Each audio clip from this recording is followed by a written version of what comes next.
वसुदेवसुतं देवं कंसचाणूरमर्दनं देवकी परमानंदं कृष्णं वंदे जगद्गुरुं। नमो नमः। संस्कृतिफाई चैनल मध्ये भवतां सर्वेषां स्वागतम्।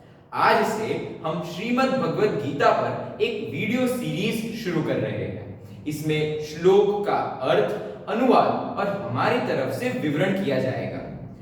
इस श्लोक की सीरीज को शुरू करने से पहले कुछ बात क्लियर होनी चाहिए। तो देखते हैं। श्रीमद् भगवद गीता श्री कृष्ण द्वारा कही गई है। इसमें श्री कृष्ण गुरु है और अर्जुन उनके शिष्य है।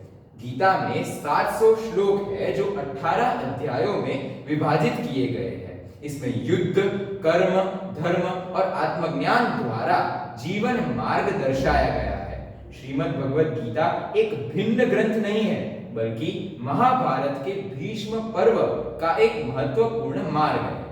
धन्यवाद।